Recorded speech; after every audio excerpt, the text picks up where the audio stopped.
Hello everyone, this is Sanchika. I welcome everyone for the Cypher Echo webinar on good and replicable and innovative practices of tobacco control in India. This is a fifth webinar in the series, and today the topic is Advancing Operational Research in Tobacco Control since COTPA 2003. It is by our speaker. Our guest speaker is Dr. Mangesh Pednekar, who's a director in Healis Mumbai Institute for Public Health. Also, we have today Dr. Saurabh, the CEO and executive director of a very reputed institute in India, that is the AIIMS Deoghar. Very warm welcome to you, sir. Thank you. Now I will request Mr. Arun Verma, sir, who is the Director of Finance and Operations, for the welcome address. Next slide, please. Good afternoon, everybody. I am Arun Verma. I am from the team Cypher. I am really delighted to welcome our chief guest of today's this webinar, Professor Saurabh, Vashney, who is an executive director and CEO All India Institute of Medical Sciences, Deoghar.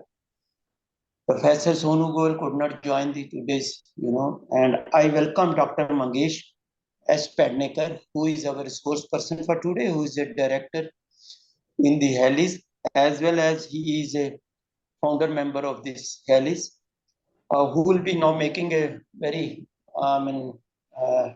presentation on advancing operational research in tobacco control since 2003, since COTPA 2003. I also welcome Director Mr. Rakesh Gupta, who is the Director of the Cypher and who is a former Director Public Health, Director Health Services of Punjab Government.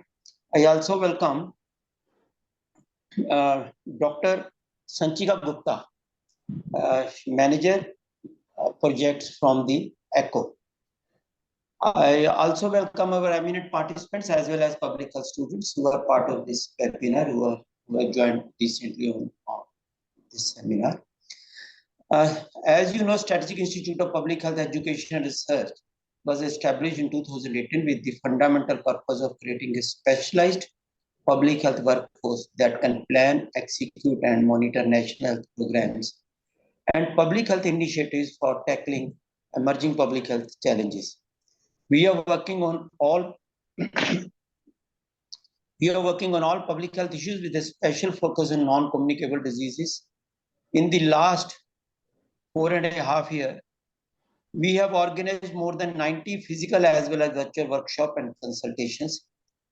Resource Center for Tobacco Control, a joint initiative of PGI-MER Chandigarh and the Union, is emerging as one of the most sought-after platforms that showcases tobacco control initiatives, updates, policies, resource materials, etc. from the length and breadth of the country. It has helped in strengthening national control tobacco program to a great extent. Once again, I welcome everyone to this webinar. Now over to Dr. Sanchika. Thank you, sir. Now I will request Dr. Rakesh Gupta, sir, President of the Cypher, for discussing on the objectives of the webinar. So thank you, Dr. Sanchika. Since Dr. Sonu Goel is busy somewhere else, so I'll be letting you know about the objective of the webinar. The Resource Center for Tobacco Control under the Department of Community Medicine and School of Public Health, Chandigarh, PGI Chandigarh, organized a national conclave on best practices under National Tobacco Control Program in India. The aim was to compile various initiatives undertaken by the states and document it at a national and subnational level with respect to manpower, empower, and NTCP for effective tobacco nicotine control. So 25 best practices in tobacco nicotine control were compiled from various states of the country. They have been identified as the best practices in terms of its outcome to strengthen the tobacco control in the specific region or community. Cypher was a collaborator in this event, and these case studies, they cover almost each and every part of the tobacco control, from advancing leadership and management in tobacco control in India to changing the taxation policy on tobacco products in the country. The presentations by experts will help in increasing the awareness and facilitate cross-learning among the stakeholders for strengthening the NTCP in the country and sensitize the stakeholders on best practices for its replication in the other states. So today's our chief guest is Professor Saurabh Vashney. As told you earlier, he is Executive Director and CEO, All India Institute of Medical Sciences, Deoghar. And we have with us Dr. Mangesh as Pednekar. He's Director of the Healis Mumbai, and he'll be talking about advancing operational research in tobacco control since 2003. So thank you. Thank you, Dr. Sanjay.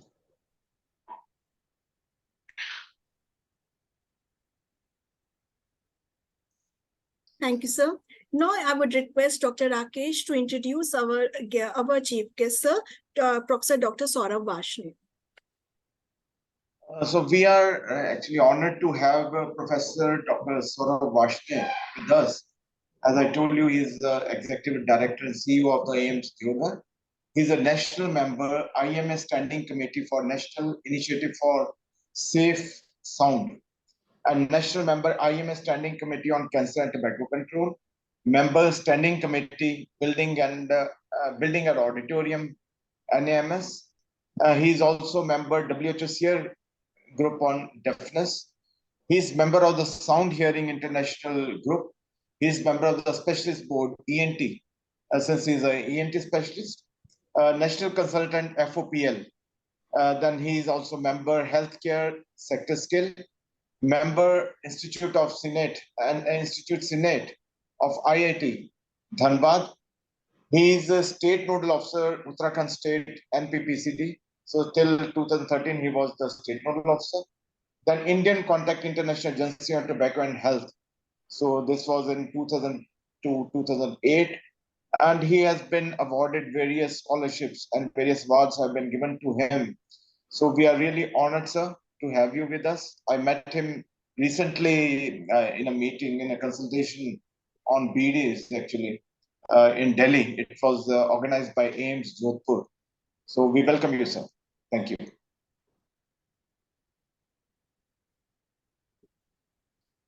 Thanks.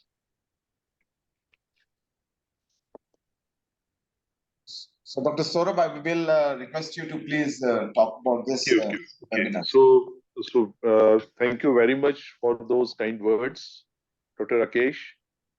It's my proud privilege that I am a part of today's webinar, and I've been given an opportunity to interact and learn from people who have been really working so well in the field of tobacco control in the country. My regards to Dr. Gupta, Dr. Goel, who could not join, is a close friend, Mr. Arun Verma, Dr. Sanchika, and my regards to Dr. Mangesh Pednekar, who is the director of Healis. I think the topic which has been decided for the webinar is a very, very appropriate, that advancing operational research in tobacco control since COTPA 2003. We know that operational research is one field where our country needs more focus and emphasis. I know that being a partner to the union has already established Operational Research Center of Operational Research, which has done excellent work in the field of tuberculosis, HIV, and other non-communicable diseases. And now they are supporting for the tobacco control also in a big way. So I think it's a very appropriate topic, because if we talk about operational research, many even low-income group countries have done better operational research work than compared to our country. So we have to do introspection, deep thinking about advancing the field of operational research in tobacco control, because many things which we know can be replicated, duplicated, and we can achieve more by using operational research methodology. So I feel privileged to be a part of this, and thank you for inviting me. And really, it's an honor to listen to such wonderful presentation. Thank you very much. Thank you. Thank you, sir. Thanks a lot.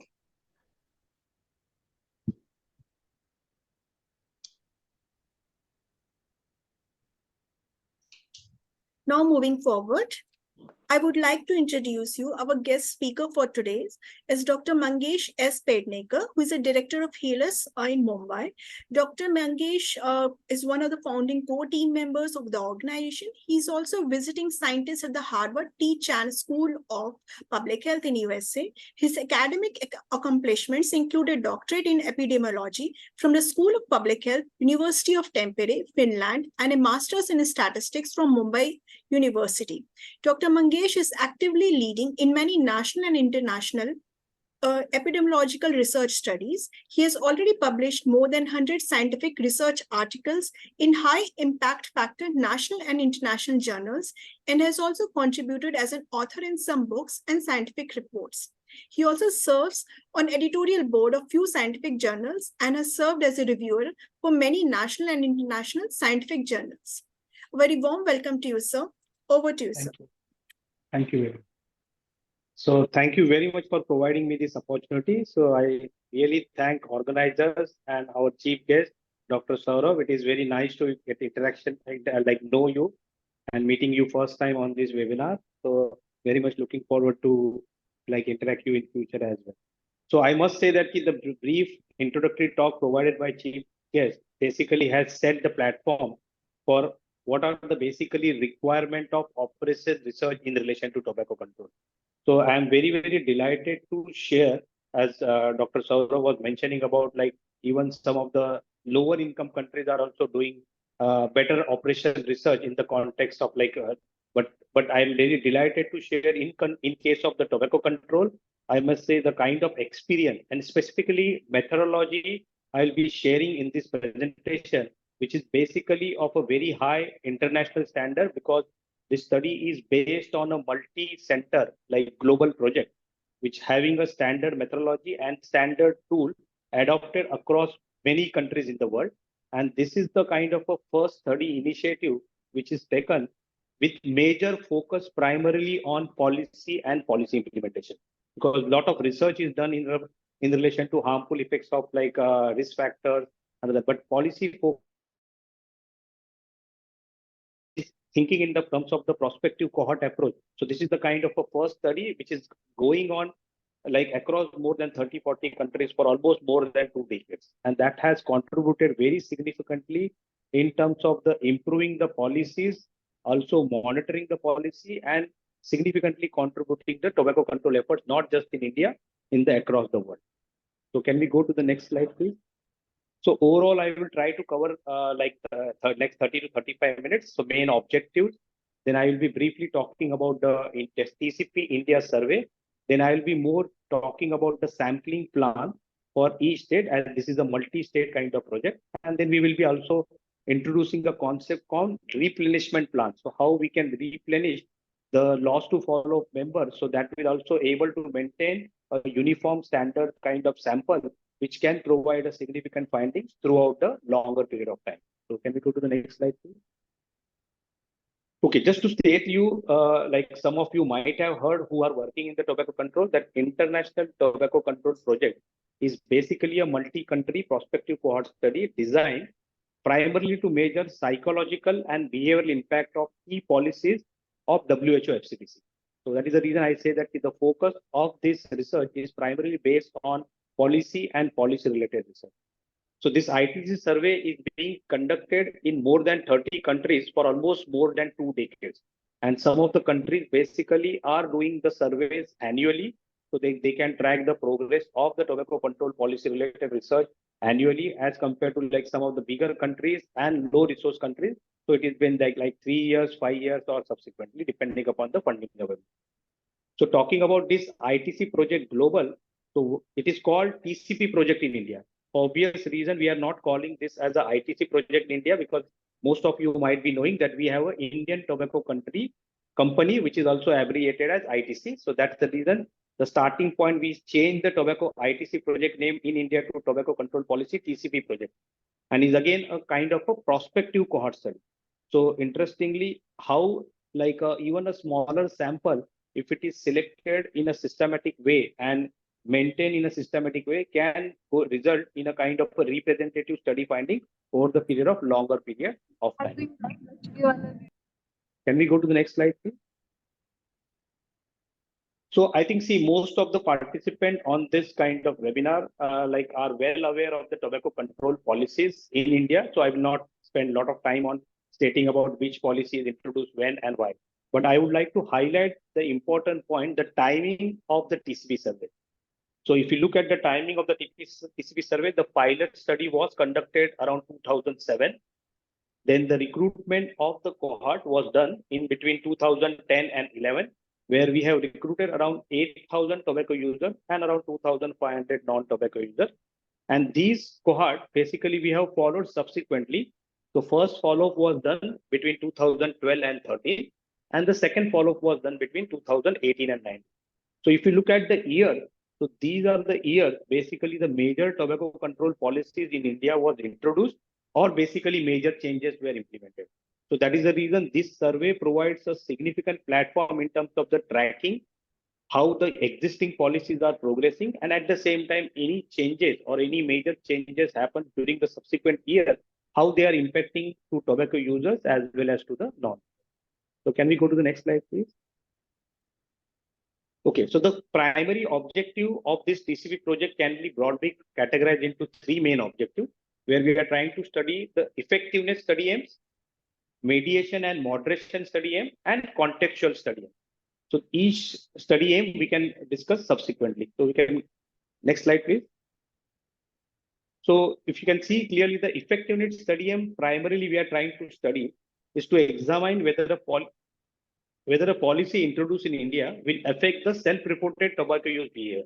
So first, we are trying to see any policy, how it is impacting to the individual tobacco user. Then we are also trying to study how it will impact levels of general psychological variable that have been identified in the past research to be associated with tobacco use and quitting about tobacco. So there are a lot of research has been done in relation to tobacco dynamics, tobacco use, tobacco quitting, facilitators, barriers. So we are also trying to study from this study as how the policies are also impacted in this psychological variable. In addition, we are also trying to examine whether a policy introduced in India will enhance policy relevant psychological variables among tobacco users. So again, more focus. So how the existing policies or new policies are affecting psychologically among the tobacco users will be also one of the primary objective of effectiveness study. Maybe you can go to the next slide. So when we talk about mediation and moderation, so what we are trying to study is to examine whether the effect of FCTC policies that have been introduced in India are being offset by compensatory behavior. So these are the important factors. So how it is getting affected on the FCTC policy. Then we also examine whether the effect of tobacco control policy are moderated by factors such as demographic variable. When we talk urban, rural, between countries, low middle income countries versus high middle income countries. So those kind of, then personality variable, environmental context, and tobacco use history of the individual. So whether history of tobacco also plays any kind of role in that, that will be also studied. Third, mediation and moderated objective is basically to whether the effect of each policy on tobacco use behavior are mediated by those psychological variables that have been identified by past research. So again, we are trying to see that whatever the established facts available in relation to tobacco using or tobacco quitting, so whether it will get any kind of moderation in relation to tobacco policy implementation. Next, please. And the contextual study aims, which includes, as you can see, that we are understanding the natural history of tobacco use and cessation, because since this is a prospective cohort study, so at baseline, we are also recruiting users. So they, in the next 10 to 15 years, I think users, some may become past users, some non-users become users. So those kind of history will be studied, and what are the dynamics and how the policies are playing a role in this change over time will be studied. And as an advantage, this is the global study. So we'll be comparing this between other countries, ICC countries. So total 29 to 30 countries are there. So those results can be also compared. So as Dr. Saurabh was mentioning, so within developing countries also, how the policies and its association with using and quitting in Bangladesh versus like other developing countries, whether they have similarities or dissimilarities, especially when types of tobacco use are similar. Smokeless tobacco and BD smoking is very common in India and Bangladesh. So those kind of also comparable studies can be possible as a part of this study. Additionally, we compare the impact of FCTC policy, as I said, LMICs versus high income countries. So this is the first time, because when we initially, the international collaborator approached us, so the global study was primary focus only was cigarette smoking. So when we started doing our pilot study, so that is the stage where we started thinking in terms of, okay, in India, cigarette smoking is important, but in addition to cigarette smoking, BD smoking and smokeless forms of tobacco are equally important. So what are the ways these tools can be adapted or modified to the requirement of the developing countries or country like India? So that has resulted into, like, for example, initially the cigarette smoking survey was, let's say, 30 to 45 minutes. But when we introduced our smokeless tobacco and BD smoking, so the mixed user survey, at times it was around 2 hours. So that was a longer duration survey, and that is a kind of a very unique information which is available in terms of the different types of tobacco in this study and their policy implications. Next slide, please. Okay, so talking about where this TCP India study was conducted or carried out. So in India, it was conducted in 4 states of India: Maharashtra, Madhya Pradesh, Bihar, and West Bengal. Next slide, please. So what was the sampling frame? I think we have just like have a representation of urban and rural. So what primarily we focus is major cities from these 4 states like Mumbai, Indore, Patna, and Kolkata were selected. And from these major cities, I think 10 wards were selected. And from each ward, 4 enumeration blocks were randomly selected. So in urban area, the sampling frame was for each ward, around 150 households were randomly selected. And how the rural area was selected? So rural area was again selected keeping the main city as a base or major city as a base. And within 50-kilometer radius, rural areas were like from those areas, the villages were selected. So 4 villages were selected, and from each village, around 125 households were enumerated. So in each state, around 1,500 urban households and 1,500 households from the rural were enumerated for each state. And from these 2,000 enumerated households, 2,000 tobacco users and 600 non-tobacco users were recruited. So in summary, from each state, around 2,600 respondents were recruited from each state. So 2,600 multiplied by 400. So that is the number of around 8,000 users, and 2,500 non-tobacco users were recruited in this part of the study. Next slide, please. Okay, so the most interesting part, because most of the time when the longer and prospective cohort studies are done, and there is a requirement of a global comparison, so we have to have a unique and standard tracking system. So as a part of this, the enumeration form were recruited because there was a systematic methodology was used, how the household gets selected, and after the household selected, how the individuals within the household get selected. And that was the reason this study is basically unique and representative as compared to other studies. So you can see from this form, the unique ID, household ID was provided. And then there were unique individual ID, interviewer ID was also provided. Any household related information was collected from either the head of the household or the key informant, which is identified available at the time of the interview or the visit, who can have a reasonable information about each member of the household. So you can see that there is a key informant. So that key informant name is very, very crucial, because then subsequent information is subject to the key information. Can we go to the next slide, please? So it's just that we have maintained the record of the household which is successfully enumerated. Additionally, similarly, we have also maintained the record of the household which is refused, because non-response is also equally important to find out and to understand whether there is any kind of bias or some kind of like how the representativeness of the results are there. So we have maintained the refusal. So in the refusal household, what we are trying to collect is basically number of adult member in the refused household and how many of them are using tobacco, so that we can get the prevalence of tobacco use in the refused household as well. And then we also maintain the record for the refusal. Next slide, please. Okay, so this is very, very important, and this is about the enumerated household. So from the enumerated household, with the help of the key informant, we have identified the status, tobacco use status of the each individual. And how it was done? It was done using asking 2 questions, question A and B. So question A is basically, do you currently smoke at least once a month?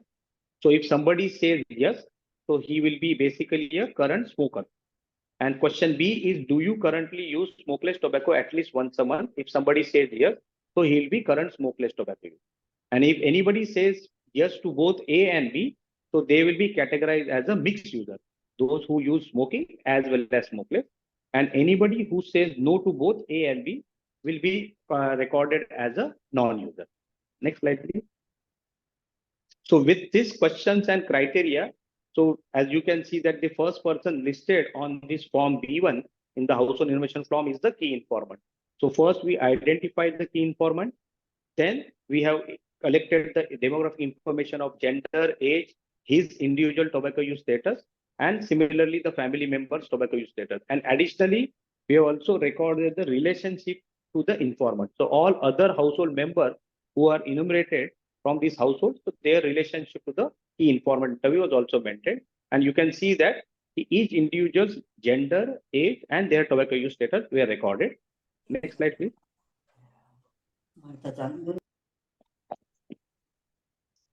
Okay, see this form B2, actually here we are trying to record gender-wise tobacco users in the household, because we are also, this study, we are also trying to estimate the prevalence of tobacco use in the selected sample. So you can see that we have recorded for each household, adult male tobacco users, adult female tobacco users, adult male non-tobacco users, adult male female non-tobacco users. And for example, there is the possibility that some of the household members, the key informant may not be aware about their tobacco use status, especially for the younger people.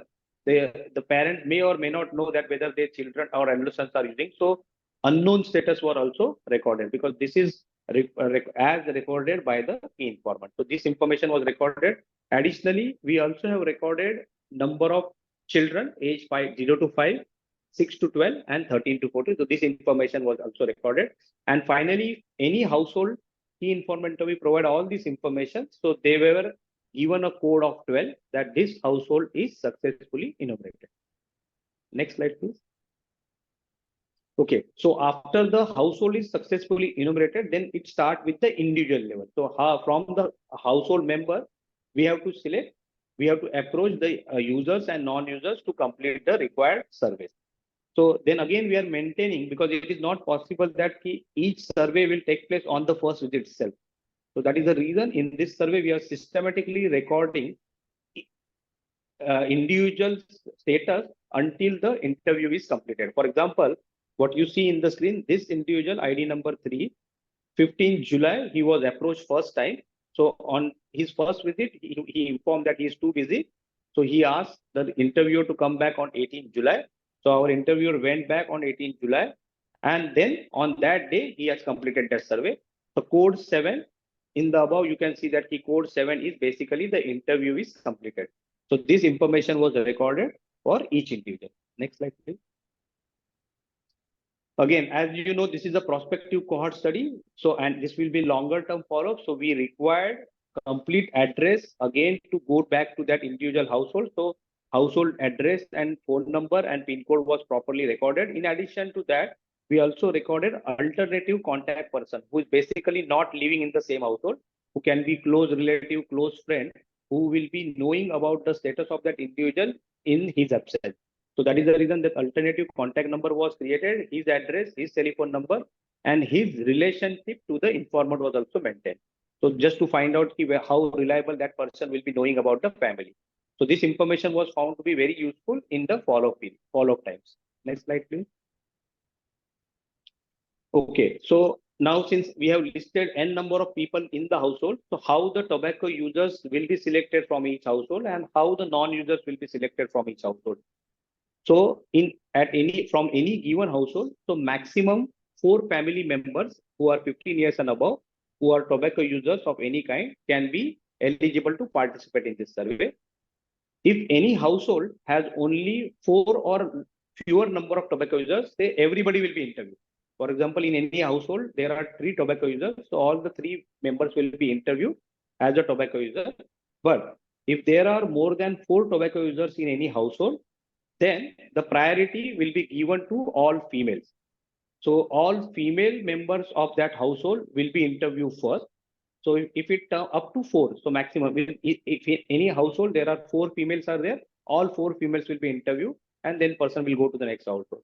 So if there are lower than, let's say 2 females are there, so only 2 females will be interviewed first, and then from the male members, they will be selected for to cover up the maximum 4 number in that household. Next slide, please. See, just for example, in this household, you can see that the total 8 family members are there. Out of these 8 family members, there are 4 females, 2 are user and 2 are non-user. So I am talking about how the users are enumerated. So as I said that the female will get the weightage in terms of the user female. So these 2 female will be interviewed first, and from the remaining male tobacco users, they will be given a number 1, 2, 3, because we require to interview 2 more male from this family, and there are 3 male. So how the 2 males will be selected from these 3 members? So we will be using a die. So we will throw a die, and whichever number comes, so that number 1, 2, or 3, so that 2 people will be recruited. So from this family or this household, 2 females and 2 more males will be enumerated. Next slide, please. So as I explained that if it happens that in any of the family member all are female or most of them are female, so if there are more than 4 females, again all female users will be given the number 1 to 6 and a die will be thrown and 4 females will be selected from this household. Next slide, please. So how the non-user will be selected? So as you may recall, we are saying that the total 2,600 households, basically we are 2,000 households. So every third household will be enumerating the non-tobacco users.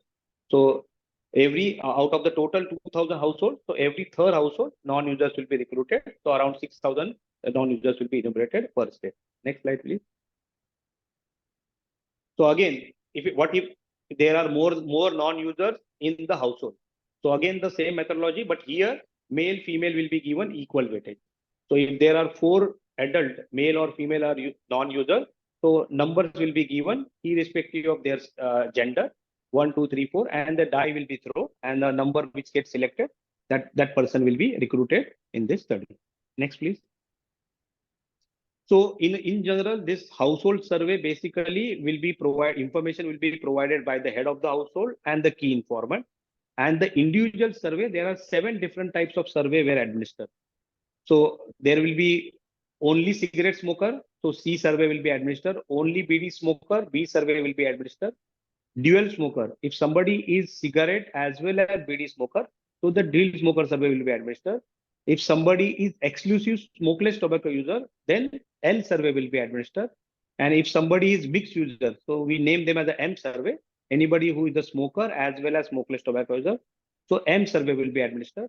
And if somebody is non-tobacco user, then he will be never tobacco user at baseline, or he is a basically past user at baseline. So those will be used as a non-tobacco user survey. And in follow-ups, the people who reported themselves as user as baseline, the quitter survey will be administered. So these are the different types of surveys. So non-user survey like can range around 30 to 35 minutes, whereas mixed user survey it took around like 2 hours to complete that survey. So that was the range of the time required to complete all this kind of survey. Next, please. Okay, so why the screeners are required? So screeners were used to verify the respondent current tobacco use status at each follow, because the person who reported themselves as a smoker in baseline, he may change to become a past user, or he may become a smokeless tobacco user, or he may become mixed user. So every follow-up time, we have administered a screener to identify their current tobacco use status. One more reason the screener was used, because as you know that in each long-term follow-up cohort study, there is a loss to follow. So in this study, so any loss to follow was replenished by equal number of numbers in the subsequent follow-up.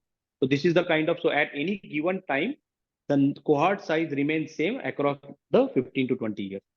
Next slide, please. So just to explain you how the replenishment was done, like for example, at any given, so first weightage was given that we will be able to ensure that the non-response remains similar at the ward or the village level, because as you remember, the sampling unit was selected 10 wards per city and 4 villages per rural area. So that is the reason we ensure that at each ward level and each village level, the non-response remains. For example, 10 people were lost to follow up in any specific ward. So we ensure that from that ward, 10 people will be replenished. So how they will be replenished? So they can be replenished from the same household if there are any other users available, or they can be replenished from the same enumeration block or village, or they can be replenished from the new enumeration block or new ward.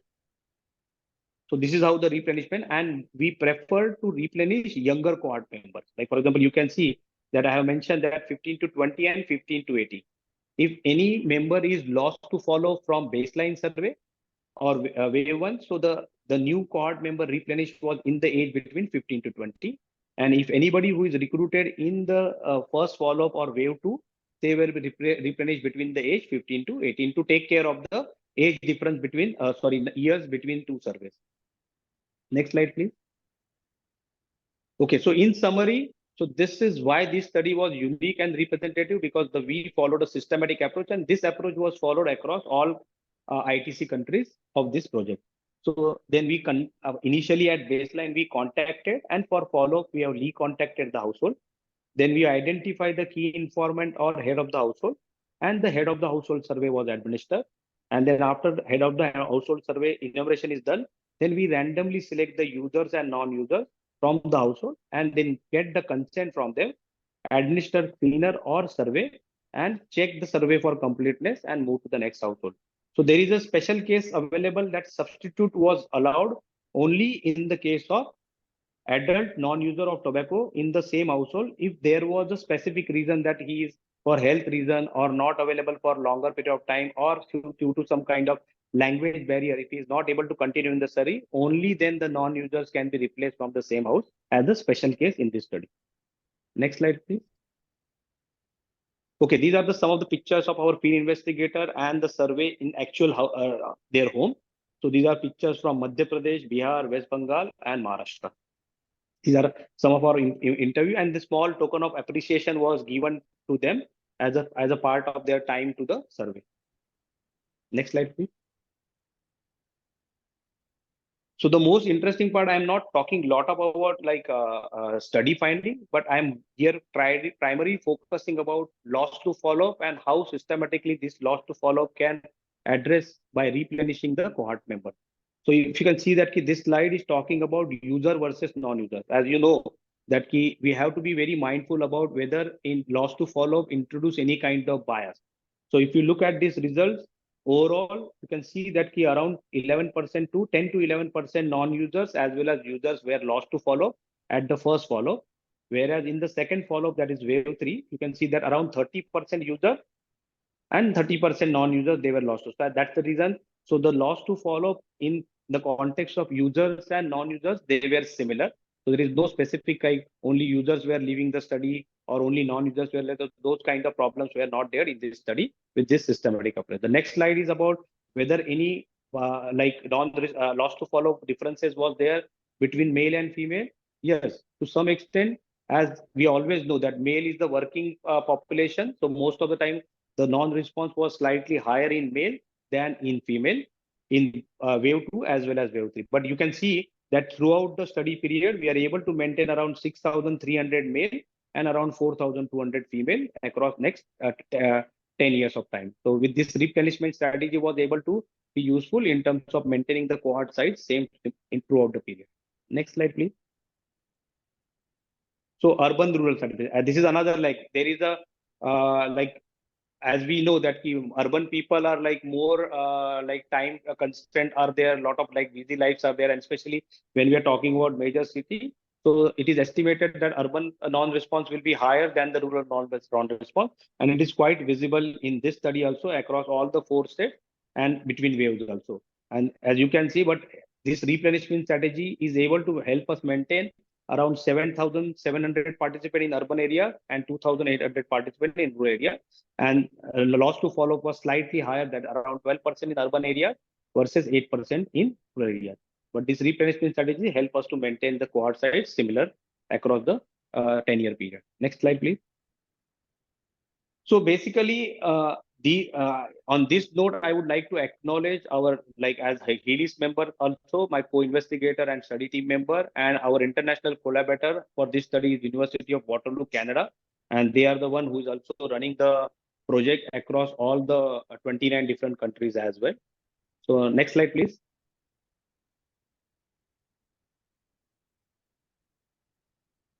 So in summary, what I'm trying to say is basically if your study methodology and your like protocol are standardized and basically can be maintained and executed in a systematic way, even with a smaller sample, we should be able to have a effective kind of findings which will help us to monitor existing tobacco control efforts and policy effort, not only within the country, but the standardized methodology used across different countries are also able to provide you comparable data versus like India versus Bangladesh, low middle income countries versus high middle income countries. And it is the standard policies which is formulated by WHO FCTC.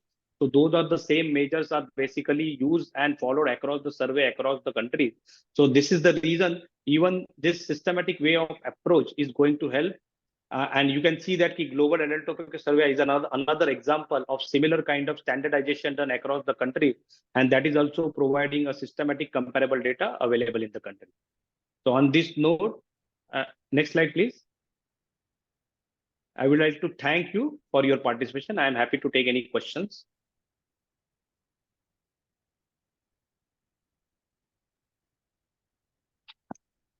Thank you so much, sir, for your excellent presentation.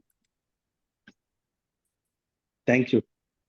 So just to briefly summarize what I understood from the presentation, sir has really for this Sir has focused specifically on the methodology of and maintaining the standards of methodology with the international research standards so that we are comparable and our Indian research studies are highly quoted within the international forum as well. So the survey was done across the years in the 4 Indian states, and it was highly focused on the research methodology and also focused on the smoking users, including cigarettes, BD, dual smokers, and also focusing on the users of smokeless tobacco, and also non-users and quitters. The main part, or I would say the heart of the survey was on the how they will follow up to the lost users, how they will come up with all those users which are going to be lost. So that was also extensively replenishment strategies was based on, and specifically focusing on the younger cohort so that they can be followed up in the later stages as well. Thank you, sir, for the excellent presentation. Now I will hand over to Dr. Rakesh, sir. So thank you, Dr. Sanchika, for very nicely summarizing the whole presentation. So I'm really thankful to Dr. Mangesh. Actually, I was expecting just 30, 40 participants in this webinar because this was of interest for people who are into operational research, mainly the academicians. But I'm really surprised that more than 90 people they have joined this webinar.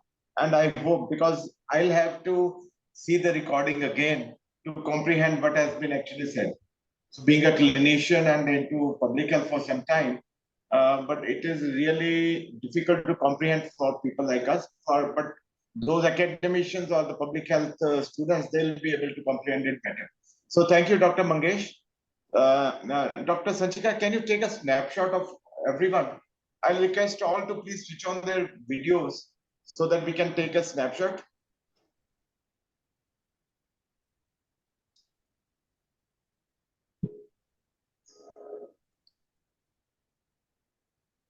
Yeah, Dr. Sanchika, please take a start. Yes, sir. I'm taking. Give me a minute.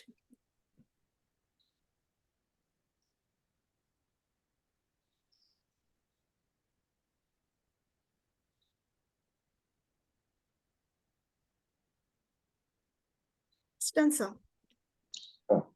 So I could see Dr. P.C. Gupta, Dr. Rakesh Gupta from Rajasthan Cancer Foundation, Dr. Shipra Deshpande, Dr. Aruna, Dr. Dilip Acharya, Mr. Desh, Ms. Sharing Bhutia, Gurpreet from GSA, Dr. Ramprasad, Ms. Susan, and there must be many which I'm actually the names I'm missing because I couldn't see all. I'm really thankful to all of you who have joined. And I'll just request Dr. P.C. Gupta, because he was part of this study.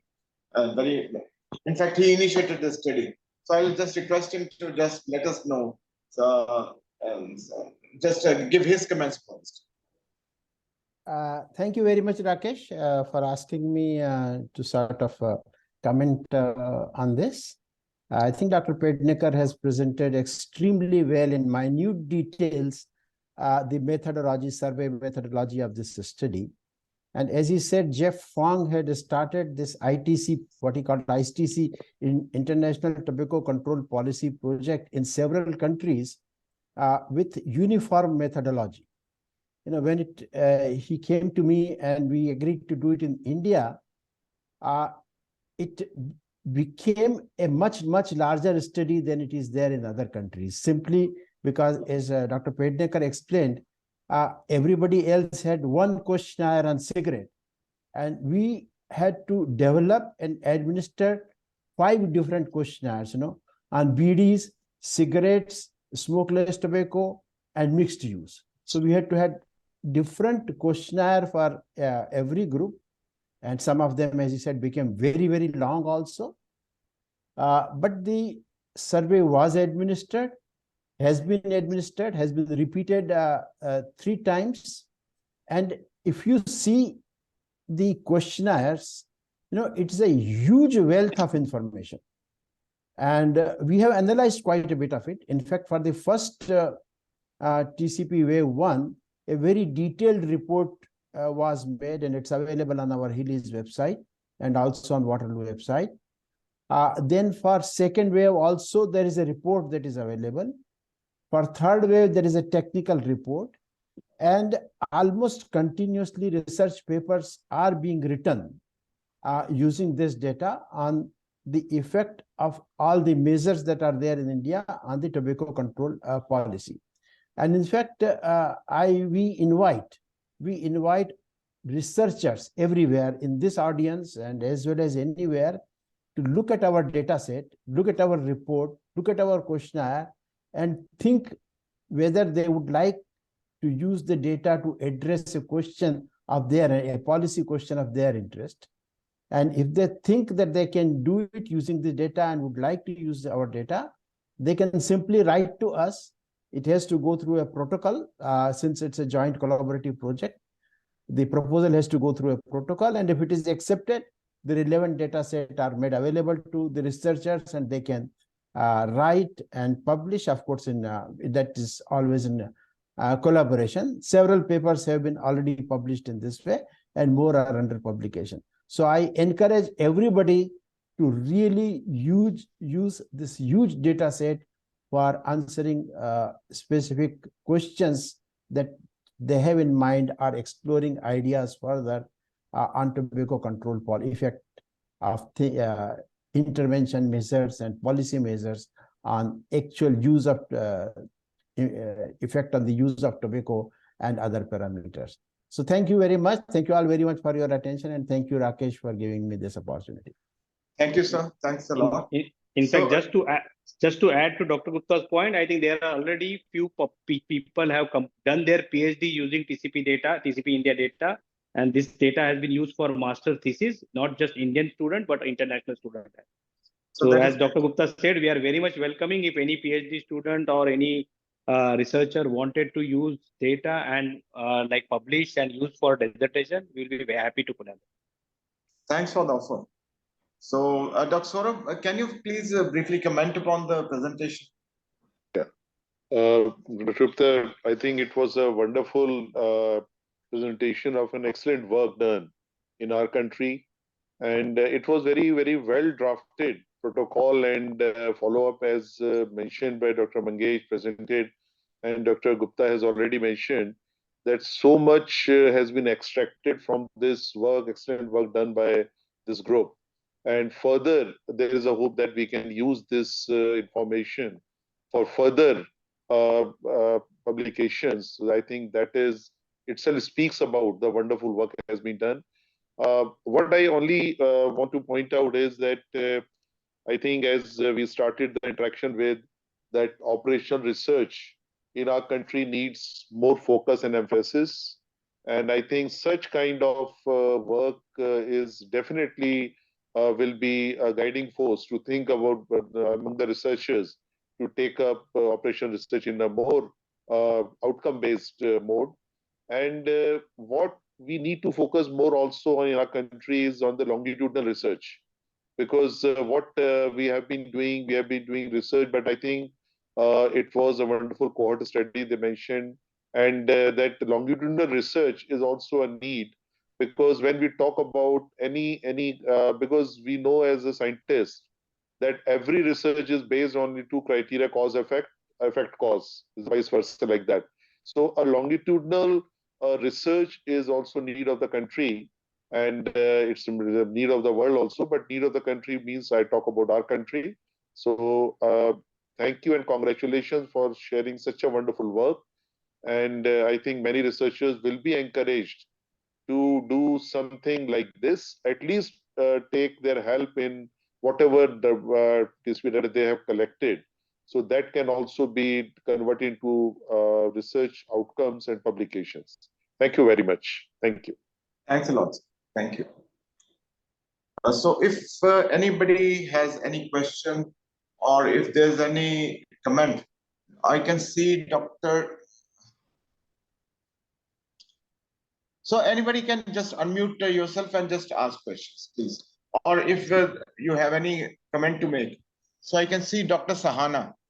So she has a question, why more women were considered in the household? You said 4 or less number in the household. So can you comment, sir, Dr. Mangesh?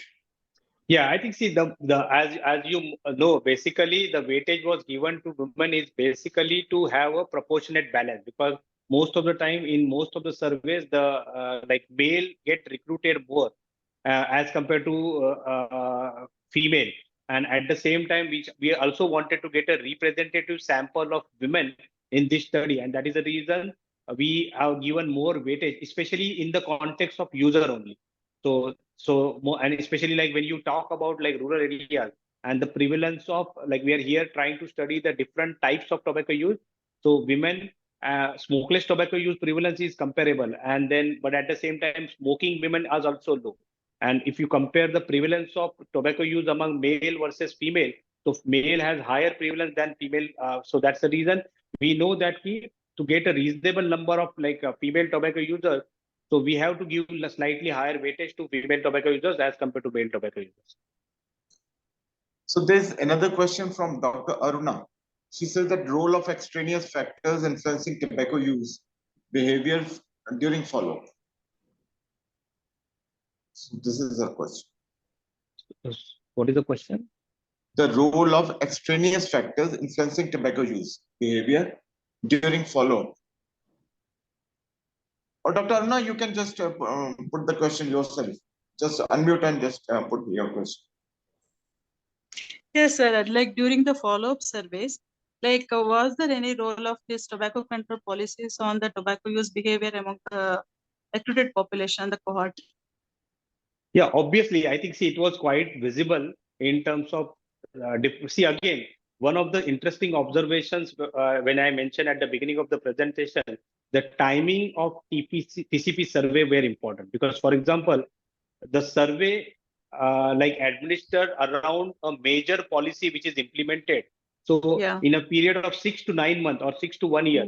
So the impact of that policy was quite visible in terms of the questions in relation to tobacco policy were responded versus the same question asked over the period of time. Let's say that COTPA implementation was done somewhere in 2003. So in the survey of 2007, the kind of responses versus 2008, 17, 18. So that is like, for example, again, you can think about smoking causes lung cancer. The harmful effects of tobacco knowledge is basically now reaching at the saturation point where more than 90% of the population, they are already aware that smoking causes. So that is no more providing any kind of like more information in terms of their decision making. Whereas now it is high time for us to think about whether we can provide, in addition to harmful effects, whether the cessation related information where it is available, you can try quit line number, cessation clinic. So to respond to your question, yes, it has impacted. But again, it matters like the timing of the survey and when the major policies is basically implemented. I hope sir, like that the answers your significant policies are like the pictorial health warnings and Exactly. then the quit line helpline numbers, and even there were the strong pictorial health warnings. So what was the size of the pictorial health warnings? 85 up to 85% beyond that were increased. So Yes. periodically, what was the impact? among the target population? Yeah. So impact in terms of, I think, see, currently there is one like intern we hosted from UK. So he's exactly working on this topic in terms of impact of pictorial health warning over time. So how the pictorial health warning, the messages, like for example, as we can, like one of some of the key summaries I can recall from the draft paper we already have reviewed is basically Rotatory messages also like those things. Exactly. So even though the pictorial health warning picture is there, but the industry is making sure that they are diluted in such a way that color combination is used in such a way that it does not convey the same message. Some of the textual warning is basically not visible or it's not proportionate. Font size and all they're manipulating at the Exactly. background. And again, as you know, that there is a kind of a strong recommendation that pictorial health warning and the images should be routinely changed. So same pictorial warning does not convey, like at initial period where that infected lung. So that infected lung, most of the people, they were getting a message of it is a waterfall. Nobody is getting that message as a kind of it is infected lung. And the color combination is in such a way that it's further minimize the impact of that images. So those are the things. And again, the increase 85%. So that those kind of surveys, I think now. So again, tobacco-free school initiatives and all, like, so what was the impact on the initiators of the tobacco? I think we have lost contact with Dr. Mangesh. Yeah, sir. Dr. Mangesh, are you with us? I think there must be a net issue. In any case, we need to close. Thank you. So we just have 2 minutes with us. So I'll request Mr. Arun Verma to just propose a formal vote of thanks. But before that, I think there is one question of Dr. Vanna. Is it possible can do panel data analysis using ITC data?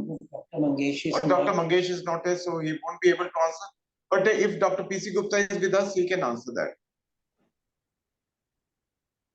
Dr. Gupta, can you answer that? I think he has also gone. Doesn't matter. So we'll just propose a vote of thanks before we close. So sorry to interrupt. Dr. Rakesh Gupta sir had his hand raised some time back. Okay. Dr. Rakesh, do you have any comments to make? No, I don't have a comment actually, but this is a very complex, exhaustive study. Yeah. I was just thinking that this is done in the limited geography of the country. So what will be the stakes for its replicability in the rest of the country? Is there a plan to do so? And if this is done by other stakeholders, what will be the cost of such a study? Actually, some of the issues which I had. Actually, we have lost contact with Dr. Mangesh and Dr. Gupta, but we can put this question to them directly through mail. And so, because I won't be able to answer that. I know. Yeah. I can't. So yes, asked in a very honest manner. Yeah. So Mr. Verma will propose a vote. Thank you, Dr. Rakesh. Once again, good evening to one and all. It is my proposed privilege to propose a vote of thanks on behalf of CIPHER as well as ECHO India. Our special thanks we are extremely grateful to Dr. Saurabh, as CEO and Executive Director, AIIMS Deoghar, who has been very kind to accept our request to be chief guest of today's webinar. Our thanks to Dr. Mangesh Suryakant Pednekar, who has made a very exhaustive and a very wonderful presentation. Of course, a very complex one. And I'm sure it will go a long way in adding knowledge to people who have participated, who are our eminent participants. My special thanks to Dr. Rakesh Gupta from Cancer Society, Jaipur, who is always very kind to be part of all our webinars and who has been advising us on all the issues as and when required. My special thanks as well to Dr. PC Gupta, who has always been joining our webinars and who has been always be part of all the information we need on this. My special thanks to Miss Susan, and Dr. Aruna, Dr. Shipra, Mr. Abdesh, and all our eminent participants. And my special thanks to Dr. Rakesh Gupta, our President Cypher, and as well Dr. Sanchika Gupta, Manager Projects of the ECHO India, who was the host for today's webinar. Thank you so much, one and all. Once again, have a great day. Thank you all. Thank you all. Thank you so much, sir. Just I need a 1 more minute to have some announcements. Okay. About the next session. The next session is on 5th of July, 2023, that is Wednesday, 4 p.m. The topic is Tobacco Monitor app on mobile-based intervention for monitoring and non-compliance. Please do join us on 5th of July, and we are taking a break for next 3 weeks. And we will see you again. Your feedback link will be shared on your email.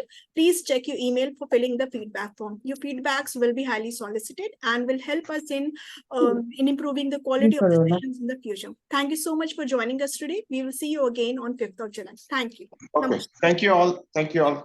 Thank you, Dr. Saurabh. Thank you so much. Thank you so much. Thank you, sir. Thank you all. Thank you. Thank you.